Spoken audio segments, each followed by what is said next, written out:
Morning praise card. എൻ്റെ പേര് മഞ്ജു. ദൈവത്തിന്റെ നാമത്തിന് മഹത്വം ഉണ്ടാകട്ടെ.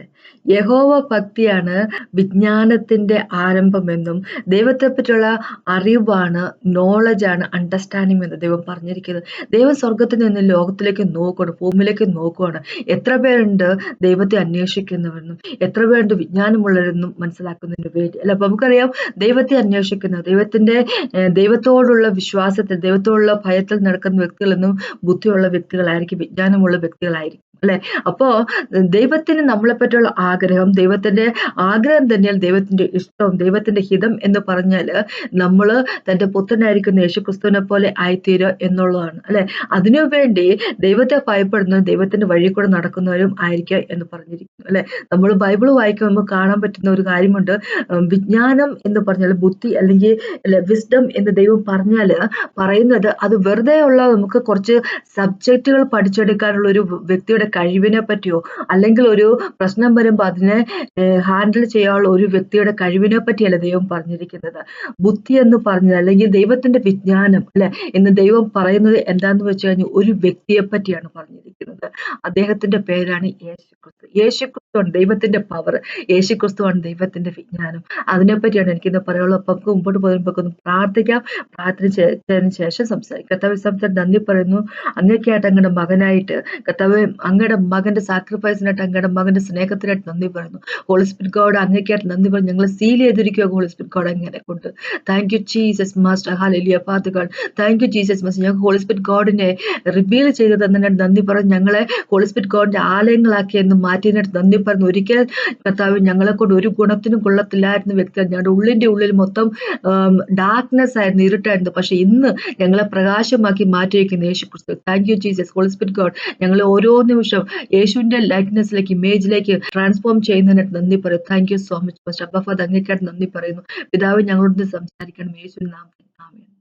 നമുക്കിന്ന് ഇയ്യോബിന്റെ പുസ്തകത്തിലേക്ക് പോകാം. ഇയ്യോബിന്റെ പുസ്തകത്തിന്റെ 28ാമത്തെ ചാപ്റ്റർ പെട്ടെന്ന് ഒന്ന് വായിക്കും. അതിങ്ങനെയാണ് പറഞ്ഞിരിക്കുന്നത്. 28ാമത്തെ ചാപ്റ്ററിന് 28 വാക്കുകളാണുള്ളത്. മനുഷ്യര് എന്തു വിലയും കൊടുത്ത് എങ്ങനെയും വലിയ പ്രഷ്യസ് ആയിട്ടുള്ള മെറ്റലുകളും എന്താ പറയാ കല്ലുകൾ, അല്ലെ വില കൂടിയ കല്ലുകൾ ഒക്കെ കണ്ടെത്താൻ വേണ്ടി, രത്നങ്ങൾ അല്ലെ അതൊക്കെ കണ്ടെത്തുന്നതിന് വേണ്ടി അവര് കണ്ടെത്തുക തന്നെ ചെയ്യുന്നുണ്ട്. പക്ഷെ ആ ഒരു ഇൻട്രസ്റ്റോ കാര്യങ്ങളൊന്നും ഇല്ല. ശരിക്കും പറഞ്ഞാല് വിജ്ഞാനം കണ്ടെത്തുന്നതിന് വേണ്ടി, ദൈവത്തെ കണ്ടെത്തുന്നതിന് വേണ്ടി. അതിനെപ്പറ്റിയാ പറഞ്ഞിരിക്കുന്നത് ഇവിടെ. 28ാമത്തെ ചാപ്റ്ററിന്റെ ആദ്യത്തെ വാക്കോട്ട് 28ാമത്തെ വാക്ക് വരെ, അത് 28ാമത്തെ ചാപ്റ്ററിന് 28 വാക്കുകളാണ് ഉള്ളത്. ഇങ്ങനെ പറഞ്ഞിരിക്കുന്നത്: വെള്ളിക്ക് ഒരു ഉത്ഭവസ്ഥാനവും പൊന്നു ഊതിക്കഴിപ്പാൻ ഒരു സ്ഥലവും ഉണ്ട്. ഇരുമ്പ് മണ്ണിൽ നിന്ന് എടുക്കുന്നു, കല്ലുരുക്കി ചെമ്പെടുക്കുന്നു. മനുഷ്യർ അന്ധകാരത്തിന് ഒരു അതിർ വെക്കുന്നു, കൂരിരുളിലെയും അന്ധതമസിലെയും കല്ലിന് അങ്ങേയറ്റം വരെ ശോധന ചെയ്യുന്നു. പാർപ്പുള്ളിടത്തു നിന്ന് ദൂരെ അവർ കുഴിക്കുന്നു, കടന്നു പോകുന്ന കാലിന് അവർ മറന്നുപോയവർ തന്നെ. മനുഷ്യർക്ക് അകലെ അവർ തൂങ്ങി ആടുന്നു. ഭൂമിയിൽ നിന്ന് ആഹാരം ഉണ്ടാകുന്നു, അതിന്റെ അധോഭാഗം തീ കൊണ്ടെന്ന പോലെ മറിയുന്നു. അതിലെ പാറകൾ നീലരത്നത്തിന്റെ ഉൽപ്പത്തി സ്ഥാനം, കനകപ്പൊടിയും അതിൽ ഉണ്ട്. അതിന്റെ പാത കഴുകൻ അറിയുന്നില്ല, പരുന്തിന്റെ കണ്ണ് അതിനെ കണ്ടിട്ടില്ല, പുളച്ച കാട്ടുമൃഗങ്ങൾ അതിൽ ചവിട്ടിയിട്ടില്ല, ഘോരസിംഹം അതിലെ നടന്നിട്ടുമില്ല. അവർ തീക്കനൽ പാറയിലേക്ക് കൈ നീട്ടുന്നു, പർവ്വതങ്ങളെ അവർ വേരോടെ മറിച്ചു കളയുന്നു. അവർ പാറകളുടെ ഇടയിൽ കൂടി നടകളെ വെട്ടുന്നു, അവരുടെ കണ്ണു വിലയേറിയ വസ്തുക്കളെ ഒക്കെയും കാണുന്നു. അവർ നീരൊഴുക്കുകളെ ചോരാത്ത വണ്ണം അടച്ചു നിർത്തുന്നു, ഗുപ്തമാക്കിയിരിക്കുന്നു, അവർ വെളിച്ചത്ത് കൊണ്ടുവരുന്നു. എന്നാൽ ജ്ഞാനം എവിടെ കണ്ടുകിട്ടും? വിവേകത്തിന്റെ ഉത്ഭവസ്ഥാനം എവിടെ? അപ്പൊ ഇവിടെ മനുഷ്യരെ പറ്റി പറയുവാണ്. 12 വരെയുള്ള വാക്കുകള് മനുഷ്യരെ പറ്റി പറയുകയാണ്. ഇങ്ങനെയാണ് മനുഷ്യര് എന്താ പറയണ്ടേ, സ്വർണം എടുക്കുന്നതിന് വേണ്ടി, പിന്നെ വെള്ളി എടുക്കുന്നതിന്, പിന്നെ എന്താ പറയാ പ്രഷ്യസ് ആയിട്ടുള്ള മെറ്റൽസിനൊക്കെ വേണ്ടി ഭൂമിയുടെ അടിയോളം ചെന്നിട്ട്, അല്ലെ, കുഴിച്ച് അടിയോളം ചെന്നിട്ട് അതിനെയൊക്കെ കണ്ടെത്തുന്ന ഒരു എന്താ പറയുക, അതിനൊക്കെ ഒരു കഴിവ് തന്നെയുണ്ട് മനുഷ്യർ അങ്ങനെയൊക്കെ ചെയ്യുന്നു. പക്ഷെ ഇവിടെ പറഞ്ഞിരിക്കുക, താൻ ജ്ഞാനം അവർ നീരൊഴുക്കുകളെ ചോരാത്തവണ്ണം അടച്ചു നിർത്തുന്നു. ഗുപ്തമായിരിക്കുന്ന അവർ വെളിച്ചത്ത് കൊണ്ടുവരുന്നു. അപ്പൊ നീരൊഴുക്കുകളൊക്കെ ചോരാത്തവണ്ണം അടച്ചു നിർത്തുന്നു, അല്ലെ ഡാമൊക്കെ കെട്ടി അടച്ചു നിർത്തുന്നു. ഗുപ്തമായിരിക്കുന്ന അവർ വെളിച്ചത്ത് കൊണ്ടുവരുന്നു എന്ന് വെച്ചാൽ ഒളിഞ്ഞിരിക്കുന്നതിനെയൊക്കെ അവര് വെളിച്ചത്ത് കൊണ്ടുവരിക ചെയ്യുന്നു. അങ്ങനെ പലതരത്തിലുള്ള ഇതല്ലേ, ഭൂമിയുടെ ഒരുപാട് അടിയിലേക്ക് ചെന്നിട്ട് എന്താ പറയാ രത്നങ്ങളൊക്കെ കണ്ടെത്തുകയോ ചെയ്യുന്നു. വലിയ ഡാമുകളൊക്കെ കെട്ടി എന്താ പറയുക വെള്ളം ഒരു ഒരു ഒരു ഒരു തുള്ളി പോലും പോകാതെ അടച്ചു നിർത്തുന്നു. പിന്നെ സീക്രട്ട് ആയിട്ടുള്ള കാര്യങ്ങളെ പറ്റി എല്ലാം റിവീൽ ചെയ്യിപ്പിക്കുന്നു. അതങ്ങനെ പല കാര്യങ്ങളും പലതും മനുഷ്യര് ദൈവം കൊടുത്തതിന്റെ കഴിവുകൊണ്ട് അല്ലെ ഇതെല്ലാം ചെയ്യുന്നു. പക്ഷെ ഇവിടെ ചോദിച്ചിരിക്കുക, എന്നാൽ ജ്ഞാനം എവിടെ കണ്ടുകിട്ടും, വിവേകത്തിന് ഉത്ഭവസ്ഥാനം എവിടെ, അല്ലെ? ഇത്രയും കാര്യങ്ങൾ വലിയ വലിയ രത്നങ്ങളും കോഹിനൂർ രത്നങ്ങളും ഒക്കെ കണ്ടെത്തുന്നതിനൊക്കെ മനുഷ്യർക്ക് കഴിവുണ്ട്. അതൊക്കെ മനുഷ്യർ കണ്ടെത്തുകയൊക്കെ ചെയ്യും. അത് ഭൂമിയുടെ ഉള്ളിലാണെന്നൊക്കെ ഉള്ള കാര്യങ്ങളൊക്കെ അറിയാം. അതിനൊക്കെ വേണ്ടി മനുഷ്യര് സകല വിധത്തിലുള്ള പണികളും ചെയ്തുകൊണ്ട് അതൊക്കെ എടുക്കുകയൊക്കെ ചെയ്യും. ഇപ്പൊ നമുക്കറിയാം എന്താ പറയാ സ്പേസ് എക്സ് പോലുള്ള കാര്യങ്ങളൊക്കെ വെച്ചിട്ട് ഇപ്പൊ സ്പേസിലൊക്കെ പോകുന്നു, അല്ലെ? എന്താ പറയണേ മൂണിലൊക്കെ പോകുന്നു, അവിടെ പോകുന്നു, ഇവിടെ പോകുന്നു, അങ്ങനെ പലതരത്തിലുള്ള കാര്യങ്ങൾ മനുഷ്യർ ചെയ്യുന്നു. പക്ഷേ എന്നാലും ദൈവം ഇവിടെ ചോദിക്കുക, വിജ്ഞാനം എന്നുള്ള വിസ്ഡം എന്നുള്ളത് എവിടെ കിട്ടും എന്ന് ചോദിച്ചിരിക്കുക ദൈവം ഇവിടെ അല്ല. അപ്പൊ ദൈവം ഈ ഒരു ക്വസ്റ്റ്യൻ ചോദിക്കുവാണെങ്കിൽ ഈ ക്വസ്റ്റ്യൻ ഇയ്യോബ് വഴി ഈ ബൈബിളിൽ എഴുതിയിട്ടുണ്ടെങ്കിൽ അത് നമ്മളും കൂടെ ഒന്ന് ചിന്തിക്കുന്നതിന് വേണ്ടി ദൈവം എഴുതി വെച്ചിരിക്കുന്ന കാര്യമാണ്. അങ്ങനെയാകുമ്പോ നമ്മളുടെ ചുറ്റും കാണുന്ന ഈ വിജ്ഞാനം എന്നൊക്കെ പറഞ്ഞ കാര്യങ്ങളൊക്കെ വിസ്ഡം എന്നൊക്കെ പറഞ്ഞ ആൾക്കാർ സംസാരിച്ചുകൊണ്ടിരിക്കുന്ന കാര്യങ്ങളൊന്നും വിസ്ഡമൊന്നും അല്ലെന്നുള്ളത് ചുരുക്കം, അല്ലെ? ഇനി ഇവിടെ പറഞ്ഞിരിക്കുക അതിന്റെ വില. എന്നാൽ ഞാൻ 12ാമത്തെ വാക്കോട്ട് വായിക്കുക, എന്നാൽ ജ്ഞാനം എവിടെ കണ്ടുകിട്ടും, വിവേകത്തിന്റെ ഉത്ഭവസ്ഥാനം എവിടെ, അതിന്റെ വില മനുഷ്യർ അറിയുന്നില്ല. ജീവനുള്ളവരുടെ ദേശത്ത് അതിനെ കണ്ടെത്തുന്നുമില്ല. അത് എന്നിൽ ഇല്ല എന്ന് ആഴി പറയുന്നു, അത് എന്റെ പക്കലില്ല എന്ന് സമുദ്രവും പറയുന്നു. തങ്കം കൊടുത്താൽ അത് കിട്ടുന്നതല്ല, അതിന്റെ വിലയായി വെള്ളിത്തൂക്കി കൊടുക്കാറുമില്ല. ഓഫീർ പൊന്നോ വിലയേറിയ ഗോമേതകമോ നീലരത്നമോ ഒന്നും അതിനു ഈടാകുന്നതുമല്ല. സ്വർണവും സ്ഫടികവും അതിനോട് ഒന്നുമില്ല. തങ്കം കൊണ്ടുള്ള പണ്ടങ്ങൾക്ക് അതിനെ മാറി കൊടുപ്പാറുമില്ല. പവിഴത്തിന്റെയും പളുങ്കിന്റെയും പേർ മിണ്ടുകയേ വേണ്ട. ജ്ഞാനത്തിന്റെ വില മുത്തുകൊള്ളിയും കവിഞ്ഞതല്ലോ. കൂശിലെ പുഷ്പരാഗം അതിനോട് ഒന്നുമില്ല. തങ്കം കൊണ്ട് അതിന്റെ വില മതിയാകുന്നതുമില്ല. പിന്നെ ജ്ഞാനം എവിടെ നിന്ന് വരുന്നു, വിവേകത്തിന്റെ ഉത്ഭവസ്ഥാനം എവിടെ? അത് സകല ജീവികളുടെയും കണ്ണുകൾക്ക് മറഞ്ഞിരിക്കുന്നു. ആകാശത്തിലെ പക്ഷികൾക്ക് അത് ഗുപ്തമായിരിക്കുന്നു. ഞങ്ങളുടെ ചെവി കൊണ്ട് അതിന്റെ കേൾവി കേട്ടിട്ടുണ്ട് എന്ന് നരകവും മരണവും പറയുന്നു. ദൈവം അതിന്റെ വഴി അറിയുന്നു, അതിന്റെ ഉത്ഭവസ്ഥാനം അവന് നിശ്ചയമുണ്ട്. അവൻ ഭൂമിയുടെ അറ്റങ്ങളോളം നോക്കുന്നു, ആകാശത്തിന്റെ കീഴിലൊക്കെയും കാണുന്നു. അവന് കാറ്റില് തൂക്കി നോക്കുകയും വെള്ളത്തിന്റെ അളവ് നിശ്ചയിക്കുകയും ചെയ്യുന്നു. അവൻ മഴയ്ക്ക് ഒരു നിയമവും ഇടിമിന്നലിന് ഒരു വഴിയും ഉണ്ടാക്കിയപ്പോൾ അവൻ അത് കണ്ടു വർണ്ണിക്കുകയും അത് സ്ഥാപിച്ച് പരിശോധിക്കുകയും ചെയ്തു. കർത്താവിനുള്ള ഭക്തി തന്നെ ജ്ഞാനം, ദോഷം അകന്നു നടക്കുന്നത് തന്നെ വിവേകം എന്ന് അവൻ മനുഷ്യനോട് അരുളി ചെയ്യുന്നു. അപ്പൊ മനുഷ്യര് സ്വർണവും വെള്ളിയും കണ്ടെത്തുന്നതിന് വേണ്ടി ഭൂമി തുറന്ന് അതിൽ നിന്നും ഓരോ പാറയിൽ നിന്നും സ്വർണവും വെള്ളിയും അതോടൊപ്പം തന്നെ ഉള്ള വളരെയധികം വില കൂടിയ മെറ്റലുകളും എല്ലാം എടുക്കുമ്പോൾ അല്ലെങ്കിൽ കല്ലുകൾ, അല്ലെ, ഗോമേതകവും പളുങ്കും പവിഴവും പിന്നെന്താ പറഞ്ഞ ഓഫീർ പൊന്നുകളും അങ്ങനെ ഗോമേതവും അങ്ങനെ വേണ്ട ഈ സകല കാര്യങ്ങൾ എടുക്കാനുള്ള കഴിവുകളുണ്ട് മനുഷ്യര്. അത് എടുക്കുകയും ചെയ്തുകൊണ്ടിരിക്കുന്ന മനുഷ്യര് ഈ ലോകത്തിൽ സകല വിധത്തിലുള്ള ഇപ്പൊ ആർട്ടിഫിഷ്യൽ ഇന്റലിജൻസ് പോലുള്ള കാര്യങ്ങളെല്ലാം വന്നിരിക്കുന്നു. ഓരോ വർഷങ്ങൾ ചെല്ലുമ്പോൾ നമുക്ക് കാണാൻ പറ്റുന്നത് എന്താ പറയാ ഈ മനുഷ്യരുടെ ബുദ്ധി വർദ്ധിക്കുന്നു എന്ന് തോന്നത്തക്ക രീതിയിലുള്ള കാര്യങ്ങളൊക്കെ ഈ ലോകത്തിലേക്ക് വരികയും ഒക്കെ ചെയ്തുകൊണ്ടിരിക്കുന്ന സമയത്ത് നമ്മൾ പുറമേ നോക്കുമ്പോൾ ഭയങ്കര ബുദ്ധിയാണെന്നൊക്കെ തോന്നത്തക്ക രീതിയിലുള്ള കാര്യങ്ങൾ എല്ലാം വരികയും ചെയ്തുകൊണ്ടിരിക്കുന്ന കാലത്ത്, പക്ഷെ ഇന്നും കൂടെ നമുക്കറിയാമല്ലോ ദൈവത്തിന്റെ വചനം എന്നും ജീവിക്കുന്നത്.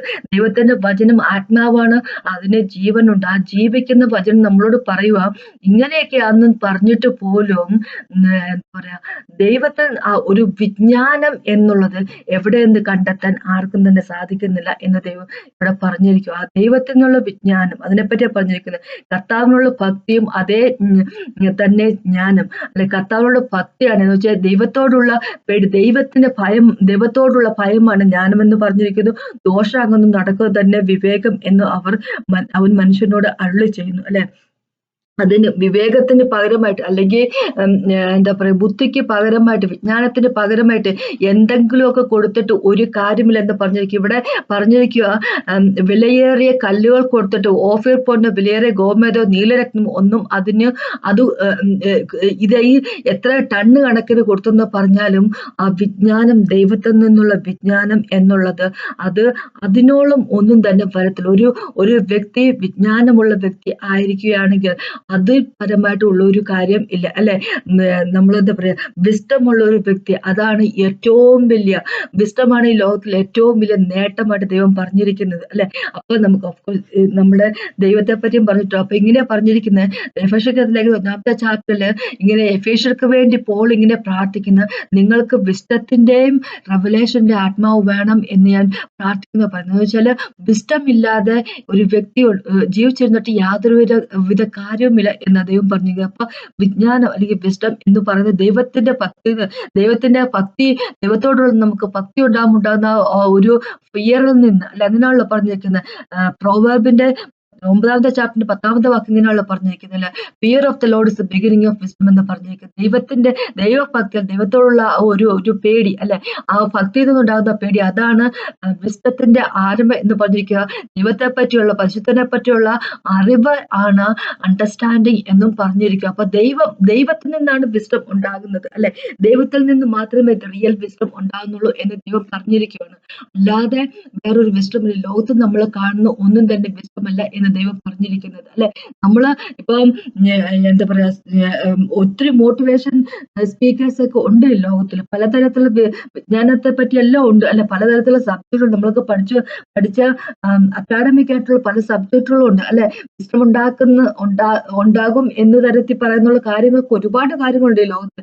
പക്ഷെ അതൊന്നും ദൈവം ഉദ്ദേശിക്കുന്ന വിസ്ഡം ആകുന്നില്ല. ദൈവത്തിന്റെ വിസ്ഡത്തിനായിട്ട് ഒരു വ്യക്തിക്ക് ഒന്നും തന്നെ കൊടുക്കാൻ സാധിക്കത്തില്ല. എത്ര വലിയ സ്വർണവും പണവും ഗോമേതകവും എന്തുമായിക്കോട്ടെ അതിനൊന്നും തന്നെ റീപ്ലേസ് ചെയ്യാൻ സാധിക്കത്തില്ല. ഇപ്പൊ നേരത്തെ ഇവിടെ വായിച്ച പോലെ മനുഷ്യര് പണം ഉണ്ടാക്കുന്നതിന് വേണ്ടി എന്തും ചെയ്യാൻ വേണ്ടി തയ്യാറാണ്.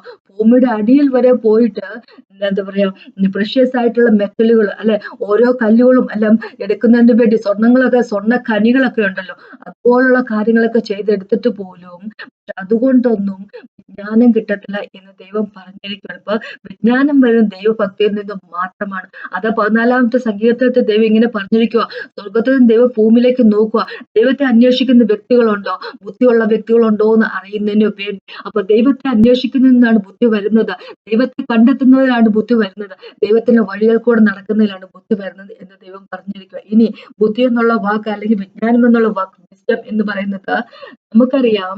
ദൈവം പിന്നെ വേറൊരു കാര്യം പറഞ്ഞിട്ടുണ്ട്. വിസ്ഡം എന്നുള്ളത് ഒക്കെ ദൈവത്തിന്റെ വഴി കൂടെ നടക്കുന്നതിനെ പറ്റി പറഞ്ഞു. ദൈവത്തിന്റെ വഴി കൂടെ ദൈവത്തിന്റെ വചനം അനുസരിച്ച് നടക്കുന്നതാണ് വിജ്ഞാനം എന്ന് നമുക്ക് എല്ലാവർക്കും അറിയാം. പക്ഷേ ദൈവത്തിന്റെ വചനം എന്ന് പറയുമ്പോൾ അല്ലെ, ദ വേർഡ് എന്ന് നമുക്കറിയാം. ആദ്യം വചനം ഉണ്ടായിരുന്നു എന്ന് പറയുമ്പോൾ ആ വചനം എന്ന് പറയുന്നത്, ആ വചനം അനുസരിച്ച് നമ്മൾ ജീവിക്കാൻ നമുക്ക് വിജ്ഞാനം ഉണ്ടാകുമെങ്കിൽ ബുദ്ധി ഉണ്ടാകുമെങ്കിൽ ആ വചനം എന്നുള്ളത് നമുക്കറിയാം ഒരു വ്യക്തിയാണ്, യേശു ക്രിസ്തുവാണ് അല്ലെ. 1-ാമത്തെ കൊരിന്ത്യർക്ക് ലേഖനത്തിൽ 1-ാമത്തെ ചാപ്റ്ററിലേക്ക് പോകുമ്പോൾ നമുക്ക് കാണാൻ പറ്റും 18 തൊട്ട് 18-ാമത്തെ വാക്കൂടെ താഴേക്ക് വെക്കി ഇങ്ങനെ കാണിക്കാൻ പറ്റുന്നത്, ക്രൂശിന്റെ വചനം നശിച്ചു പോകുന്നവർക്ക് പോഷത്വവും രക്ഷിക്കപ്പെടുന്ന നമുക്ക് ദൈവശക്തിയും ആണ്. ക്രൂശിന്റെ വചനം അല്ലെ, ക്രോസ് ഓഫ് കാൽവരി, യേശുക്രിസ്തുവിന്റെ മരണം എന്ന് പറഞ്ഞ് നശിച്ചു പോകുന്നവർക്ക് ഒരു പോഷത്വമാണ്, ഒരു ഫൂളിഷ്നെസ് ആണ്. പക്ഷെ രക്ഷിക്കപ്പെട്ട നമുക്കോ ആ ദൈവത്തിന്റെ മഹാശക്തിയാണ് അല്ലെ. ഇങ്ങനെ പറഞ്ഞിരിക്കുന്ന റോമക്കത്തിലേക്ക് 1-ാമത്തെ ചാപ്റ്ററില് ഗോസ്പൽ എന്ന് പറഞ്ഞാൽ ദൈവത്തിന്റെ പവറാണിത്, സാൽവേഷനുള്ള പവറാണ്. അത് ദൈവത്തിന്റെ റൈച്ചസ്നെസ് അവത്തില് വെളിപ്പെട്ടിരിക്കുകയാണ്. അപ്പൊ യേശുക്രിസ്തുവിന്റെ മരണം ക്രോസ് ഓഫ് കാൽവരിയിൽ അത് ദൈവം മരിച്ച് നമ്മൾക്ക് വേണ്ടി മരിച്ചത്, അതാണ് ഏറ്റവും വലിയ ദൈവത്തിന്റെ വിജ്ഞാനം എന്ന് പറഞ്ഞിരിക്കുന്നത് അല്ലെ. ദൈവത്തിന്റെ വിജ്ഞാനം എന്നുള്ളത് എന്താ പറയുക, മറ്റുള്ള വ്യക്തികളെ സംബന്ധിച്ചിടത്തോളം, ഈ ലോകത്തിലെ വ്യക്തികളെ സംബന്ധിച്ചിടത്തോളം അതൊരു ഫൂളിഷ്നെസ് ആണ് അല്ലെ. ലോക പരിജ്ഞാനത്തെ ദൈവത്തിന്റെ പരിജ്ഞാനം വിജ്ഞാനത്തിൽ ലോകം ജ്ഞാനത്താൽ ദൈവത്തെ അറിയായിക്കൊണ്ട് വിശ്വസിക്കുന്നവരെ പ്രസംഗത്തിന്റെ പോഷത്വത്താൽ രക്ഷിപ്പാൻ ദൈവത്തിന് പ്രസാദം തോന്നി. യഹൂദന്മാർ അടയാളം ചോദിക്കും, യവനന്മാർ ജ്ഞാനം അന്വേഷിക്കുകയും ചെയ്യുന്നു. ഞങ്ങളോ ക്രൂശിക്കപ്പെട്ട യേശുവിനെ പ്രസംഗിക്കുന്നു. യഹൂദന്മാർക്ക് ഇടർച്ചയും ജാതികൾക്ക് പോഷത്വവുമെങ്കിലും യഹൂദന്മാരാകട്ടെ യവന്മാരാകട്ടെ വിളിക്കപ്പെട്ട ഏവർക്കും ദൈവശക്തിയും ദൈവജ്ഞാനവുമായ യേശുക്രിസ്തു തന്നെ. അപ്പൊ നമുക്കറിയാം, ക്രോസ് ഓഫ് കാൽവറി യേശുവിന്റെ മരണത്തെ പറ്റി പറയുമ്പോൾ ദൈവത്തെ സംബന്ധിച്ചിടത്തോളം അത് ദൈവത്തിന്റെ ബുദ്ധിയാണത്, അല്ലെ? യേശുക്രിസ്തുവിനെ പറ്റി ദൈവം ഇങ്ങനെ പറഞ്ഞിരിക്കുന്നത്, ഹിഡൻ ആയിട്ടുള്ള മിസ്റ്ററിയാണ് യേശുക്രിസ്തു എന്ന് പറഞ്ഞത്. ഒന്നാമത്തെ ചാപ്റ്ററിൽ, കൊളോഷ്യർക്ക് ഒന്നാമത്തെ ചാപ്റ്ററിലേക്ക് പോകുമ്പോൾ ഇങ്ങനെ പറഞ്ഞിരിക്കുന്നത്, യേശു എന്നുള്ള ദൈവം ഹിഡൻ ആക്കി വെച്ചിരിക്കുന്ന മിസ്റ്ററിയാണ് അത്. പക്ഷെ ഇപ്പോ നമ്മൾക്കത് വെളിപ്പെടുത്തി തന്നിരിക്കുന്നു, അല്ലെ? ദൈവത്തിന്റെ മിസ്റ്ററിയാണ്, ദൈവത്തിന്റെ വിജ്ഞാനമാണ്, ദൈവത്തിന്റെ പ്രശ്നമാണ് യേശുക്രിസ്തു എന്നുള്ളത്. ഇവിടെ ഇപ്പൊ 24ാമത്തെ വാക്കില്, കൊരിന്ത്യരുടെ 1:24 വാക്കിലും ദൈവം ഇങ്ങനെ പറഞ്ഞിരിക്കുന്നത് എന്തെന്ന് വെച്ച് കഴിഞ്ഞാൽ, യേശുക്രിസ്തു എന്ന് ദൈവത്തിന്റെ വിജ്ഞാനം ആകുന്നു, അല്ലെ? ദൈവത്തിന്റെ പവർ ആകുന്നു എന്ന് പറഞ്ഞിരിക്കുന്നു. ക്രോസ് ഓഫ് കാൽവരിയുള്ള മരണത്തെ പറ്റി ഈ ലോകം അവരുടെ ബുദ്ധി അനുസരിച്ച് അവർ പറയുന്നത് ആ ദൈവത്തിന്റെ ഫൂളിഷ്നെസ് ആണെന്ന് പറഞ്ഞിരിക്കുന്നത്. നമുക്കറിയാം, റോമക്കല്ല യോഹന്നാന്റെ സുവിശേഷത്തിലേക്ക് പോകുമ്പോൾ പീലാത്തോസിന് മുമ്പിൽ നിൽക്കുന്ന യേശുക്രിസ്തുവിനെ നോക്കേണ്ട പരീശന്മാരും ചീഫ് പ്രീസ്റ്റുകൾ പറയുന്നൊരു വാക്കുണ്ട്, ഇവൻ പലരെയും രക്ഷിച്ചവനാ, പക്ഷെ അവനെ തന്നെ രക്ഷിക്കാൻ അവന് കഴിവില്ല എന്ന് പറഞ്ഞിരിക്കുക. നമ്മള് ഒരുപാട് ദൈവത്തോട് നന്ദി പറയേണ്ട ഒരു കാര്യമാണ്, അല്ലെ?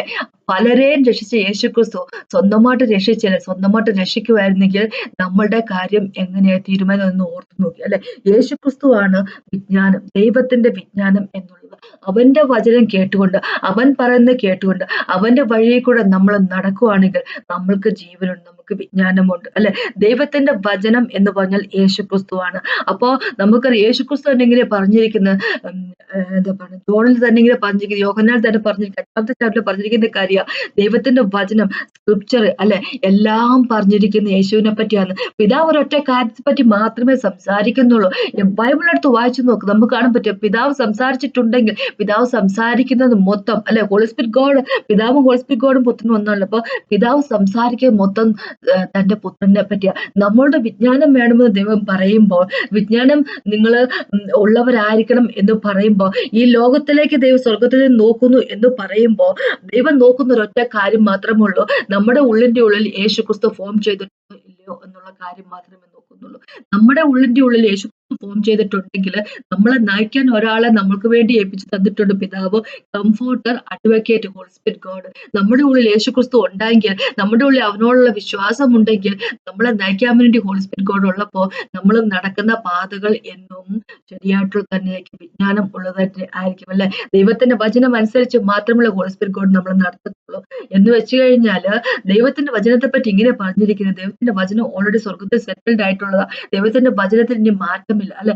മാറ്റമില്ലാത്ത ജീവനുള്ള വചനമാണ് യേശുക്രിസ്തുവിന്റെ വചനം. ആ വചനം അനുസരിച്ച് ജീവിക്കുന്ന വ്യക്തികൾക്ക് മാത്രമേ വിജ്ഞാനമുള്ളൂ, അല്ലെ? അത് കണ്ടെത്താൻ വ്യക്തികൾ ആരും തന്നെ താല്പര്യപ്പെടുന്നില്ല എന്നാണ് നമ്മൾ ഇയ്യോബ് എഴുതിയ ബുക്കിൽ, അല്ലെ, 28ാമത്തെ ചാപ്റ്ററിൽ വായിച്ചത്, അല്ലെ? ഭൂമിക്കടിയിലുള്ള വലിയ, എന്താ പറയാ, നിധി തന്നെ കണ്ടെത്തുന്നതിന് വേണ്ടി മനുഷ്യർ സകല തരത്തിലുള്ള പണികൾ നോക്കുന്നുണ്ട്. ഇപ്പൊ പലതരത്തിലുള്ള ടെക്നോളജി ഒക്കെ വന്നിട്ടുണ്ട്, അല്ലെ? ഭൂമി തുറന്നു എന്ന് സ്വർണത്തിന്റെ ഒക്കെ ഇവിടെ ട്രഷർ കണ്ടെത്തി അതൊക്കെ എടുക്കാൻ, ഖനനം ചെയ്യാനൊക്കെ പലതരത്തിലുള്ള ടെക്നോളജി ഉണ്ട്. എല്ലാത്തിനുള്ള ടെക്നോളജി ഉണ്ട്. പക്ഷേ ദൈവത്തിന്റെ ബുദ്ധിയായിട്ടുള്ള യേശുക്രിസ്തുവിനെ, അല്ലെ? യേശുക്രിസ്തുവിന്റെ ക്രോസ് ഓഫ് കാൽവറി മരണത്തെയും അക്സെപ്റ്റ് ചെയ്യാൻ മാത്രം ആയിട്ടുള്ള ഒരു ടെക്നോളജി ഒരു മനുഷ്യരും കണ്ടെത്തിയിട്ടില്ല, കണ്ടെത്താൻ താല്പര്യവുമില്ല, അല്ലെ? ആർക്കും താല്പര്യമില്ല. അതുകൊണ്ടാണ്, അല്ലെ? ദൈവത്തെ പറ്റി അറിയുന്നതിന് ആർക്കും തന്നെ താല്പര്യമില്ല. 2ാമത്തെ കൊരിന്ത്യർക്ക് ലേഖനത്തിൽ പോകുമ്പോൾ 4ാമത്തെ ചാപ്റ്റർ 4ാമത്തെ വാക്ക് ഇങ്ങനെ പറഞ്ഞിരിക്കുന്നത്, മനുഷ്യരുടെ കണ്ണ്, വിശ്വസിക്കാത്തവരുടെ മനസ്സിനെ, ഹൃദയത്തെ, എന്താ പറയുക, പിശാച് അത് കുരുടാക്കി വെച്ചിരിക്കുകയാണ്, അല്ലെ? കുരുടാക്കി വെച്ചിരിക്കുക. ഇങ്ങനെ പറഞ്ഞിരിക്കുന്ന, ദൈവപ്രതിമയായ യേശുക്രിസ്തു തേജസ്സുള്ള സുവിശേഷത്തിന്റെ പ്രകാശം ശോഭിക്കാതിരിപ്പാൻ ഈ ലോകത്തിന്റെ ദൈവം അവിശ്വാസികളുടെ മനസ്സ് കുരുടാക്കിയിരിക്കുന്നു. അല്ലെ, ഈ ലോകത്തിന്റെ ദൈവം പിശാച് അവിശ്വാസികളായിട്ടൊരു മനുഷ്യരുടെ മനസ്സിന് കുരുടാക്കി വെച്ചിരിക്കുക. കാരണം എന്താ വെച്ചാല് യേശു ക്രിസ്തുവിനെ പറ്റിയുള്ള വിവരം അറിയുവാണെങ്കിൽ, യേശു ക്രിസ്തുവിനെ മനസ്സിലാക്കുവാണെങ്കിൽ വിജ്ഞാനമുള്ള വ്യക്തികളായിട്ട് തീരുകയും മനുഷ്യർ തീരുകയും അവര് ജീവിതത്തിലേക്ക് വരികയും ചെയ്യും. മനുഷ്യരുടെ ജീവിതത്തിൽ കൊണ്ടുവരുതെന്ന് ഒരു തീരുമാനം എടുത്തിരിക്കുന്ന വ്യക്തിയാണ് എന്താ പറയുക, പിശാച് എന്നുള്ളത്. അപ്പൊ ദൈവത്തിന്റെ വിജ്ഞാനത്തെ പറ്റി എനിക്ക് പറയാനുള്ളത്, ദൈവത്തിന്റെ വിജ്ഞാനം എന്ന് പറഞ്ഞാല്, ദൈവത്തിന്റെ വിസ്ഡം എന്ന് പറഞ്ഞാൽ യേശു ക്രിസ്തുവാണ്. ഏശയിലേക്ക് പോകുമ്പം 11ാമത്തെ ചാപ്റ്ററിലെ 1 തൊട്ട് 3 വരെയുള്ള വാക്കുകൾ ഇങ്ങനെ പറഞ്ഞിരിക്കുന്നത്, ജെസയുടെ സ്റ്റമ്പിൽ നിന്നും അല്ലെ ഒരു എന്താ പറയുക, ഒരു തൈ കിളിർത്ത് വരുന്നതിനെ പറ്റി പറഞ്ഞിരിക്കുന്നു. യേശു ക്രിസ്തുവിനെ പറ്റി പറഞ്ഞിരിക്കുന്നു. യേശു ക്രിസ്തു ഇങ്ങനെ ഉണ്ടായിരുന്നു പറയാം, പിതാവിന്റെ ആത്മാവ് ഉണ്ടായിരുന്നു പറയുന്നു, വിജ്ഞാനത്തിന്റെയും പവറിന്റെയും ആത്മാവ് ഉണ്ടായിരുന്നു പറഞ്ഞിരിക്കും അല്ലെ. the spirit of the Lord was upon him, spirit of wisdom, knowledge, understanding എന്ന് പറഞ്ഞിരിക്കുന്നത്, spirit of counsel and might എന്ന് പറഞ്ഞിരിക്കുന്നത്, spirit of the fear of the Lord. യേശു ക്രിസ്തു ഫിയർ ഓഫ് ദ ലോർഡ്, ദൈവഭക്തി കൊണ്ട് അല്ലെ ദൈവത്തോടുള്ള എന്താ പറയാ പേടി കൊണ്ട് ആ പേടിയിൽ ആനന്ദിച്ചിരുന്നു എന്ന് പറഞ്ഞിരിക്കുന്നു. എന്ന് വെച്ച് കഴിഞ്ഞാല് ദൈവത്തെ ഭയക്കുന്ന യേശു ക്രിസ്തുവിന് ഒരുപാട് താല്പര്യമുള്ള ഒരു കാര്യമായിരുന്നു. അപ്പൊ നമുക്കറിയാം അവിടെ സ്പിരിറ്റിനെ പറ്റിയാണ് പറഞ്ഞിരിക്കുന്നെങ്കിൽ, spirit of the fear of the God, spirit of wisdom എന്ന് പറഞ്ഞിരിക്കുന്നത്, സ്പിരിറ്റ് ഓഫ് ദ ക്യാപിറ്റലിസ്റ്റിനെ പറ്റി പറഞ്ഞിരിക്കുന്നത്. എന്ന് വെച്ച് കഴിഞ്ഞാൽ ഹോളി സ്പിരിറ്റ് ഗോഡ് അല്ലെ, holy spirit God was upon Jesus Christ എന്ന് പറഞ്ഞിരിക്കുന്നത്. 61ാമത്തെ ചാപ്റ്റർ ഐസയിലേക്ക് തന്നെ പോകുമ്പോൾ നമുക്ക് കാണാൻ പറ്റുന്ന, അവിടെയും ദൈവം ഇങ്ങനെ പറഞ്ഞിരിക്കുന്ന, യേശു ക്രിസ്തു പറഞ്ഞിരിക്കുന്ന, യേശുവിനെ ദൈവം അനോയിന്റ് ചെയ്തിട്ടുണ്ടായിരുന്നു. Spirit of the Lord was upon him, upon me എന്ന് പറഞ്ഞിരിക്കുന്നത്. ബിക്കോസ് ഗോഡ് അനോയിന്റഡ് മീ, ദൈവം എന്നെ അനോയിന്റ് ചെയ്തിരിക്കുന്നത്, അതുകൊണ്ട് സ്പിരിറ്റ് ഓഫ് ദൈവത്തിന്റെ ആത്മാവ് എന്നിൽ ഉണ്ട് എന്നാ പറഞ്ഞപ്പോ, ദൈവത്തിന്റെ ആത്മാവ് എന്ന് പറഞ്ഞാൽ ഹോളി സ്പിരിറ്റ് ഗോഡാണ്.